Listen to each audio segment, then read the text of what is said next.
Film ఇండస్ట్రీలో పేరు craze తెచ్చుకోవాలంటే కొంతమందికి చాలా టైం పడుతుంది. ఎన్నో సినిమాలు చేస్తే కానీ ప్రేక్షకుల్లో సరైన గుర్తింపు దక్కించుకోలేరు.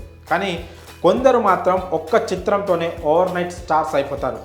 అలా ఒక్క మూవీతో దేశవ్యాప్తంగా పేరు తెచ్చుకున్నాడు బాలీవుడ్ నటుడు విక్రాంత్ మాస్సే. మిర్జాపూర్ లాంటి సూపర్ హిట్ వెబ్ సిరీస్తో లైమ్ లైట్లోకి వచ్చిన ఈ యాక్టర్ ఆ తర్వాతి కాలంలో Haseen, Dillruba, Chhapaak, Forensics, Gaslight వంటి చిత్రాలతో నటుడిగా సత్తా చాటాడు. కానీ గతేడాది వచ్చిన 12th ఫెయిల్ చిత్రంతో పాన్ ఇండియా వైడ్ క్రేజ్ సంపాదించాడు. మనోజ్ కుమార్ శర్మ అనే యువకుడిగా అతను నటించిన తీరు, ఎక్స్ప్రెషన్స్, ఎమోషన్స్ పలికించిన విధానానికి అందరూ ఫిదా అయ్యారు.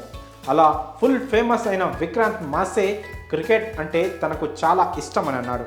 ఓ భారత క్రికెటర్ ఆడుతుంటే అలా చూస్తూ ఉండిపోతానన్నాడు. టీమిండియా కెప్టెన్ రోహిత్ శర్మ తన ఫేవరెట్ క్రికెటర్ అని విక్రాంత్ మాస్సే అన్నాడు. హిట్ మ్యాన్కు తాను స్ట్రాంగ్ సపోర్టర్ అని చెప్పాడు. ఇద్దరిది ముంబై నేపథ్యం కావడంతో అతడికి ఖచ్చితంగా మద్దతు ఇస్తానని తెలిపాడు. నేను రోహిత్కు వీరాభిమానిని. అతడిది ముంబైలోని డోంబ్లీవి ప్రాంతం. ఐపీఎల్లో అతడు ముంబై ఇండియన్స్కు ఆడతాడు కాబట్టి నా సపోర్ట్ అతడికే. ఈ విషయంలో నా ఫ్రెండ్స్ అందరూ నాతో గొడవ పడతారు. టీమిండియాలో కేఎల్ రాహుల్ అంటే నాకు చాలా ఇష్టం. అతడు వరల్డ్ క్లాస్ బ్యాటర్. అతడు భవిష్యత్తులో మరింత గొప్ప బ్యాటర్గా పేరు తెచ్చుకుంటాడని నమ్ముతున్నా అని విక్రాంత్ చెప్పుకొచ్చాడు. భారత స్టార్ల గురించి 12th ఫెయిల్ నటుడు చేసిన వ్యాఖ్యలు సోషల్ మీడియాలో వైరల్ అవుతున్నాయి. వీటిని చూసిన నెటిజన్స్ అవును, కేఎల్ తప్పకుండా ఫ్యూచర్లో మరింత గ్రేట్ ప్లేయర్గా పేరు తెచ్చుకుంటాడని కామెంట్ చేస్తున్నారు. ఇక 12th ఫెయిల్లో అద్భుతమైన నటనకు గాను ప్రతిష్టాత్మక ఫిలింఫేర్ అవార్డును దక్కించుకున్నాడు విక్రాంత్ మాస్సే.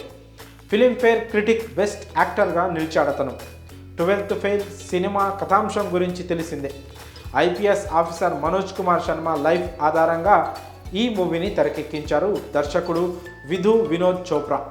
ఆయనకు కూడా ఫిలింఫేర్ అవార్డు వచ్చింది. ఉత్తమ దర్శకుడిగా వినోద్ నిలవగా 12th ఫెయిల్ సినిమాకు ఓవరాల్గా 5 పురస్కారాలు దక్కాయి. మనిషి ఎదుగుదలకు, వికాసానికి చదువు ఎంతో ముఖ్యమని చెబుతూనే లైఫ్లో అనుకున్న లక్ష్యం చేరే క్రమంలో ఎదురయ్యే ప్రతి కష్టాన్ని ఎలా ఎదుర్కోవాలో చెప్తుంది 12th ఫెయిల్ సినిమా. అందుకే సామాన్యుల నుంచి సెలబ్రిటీల వరకు అందరి హృదయాలను ఈ మూవీ హత్తుకుంది.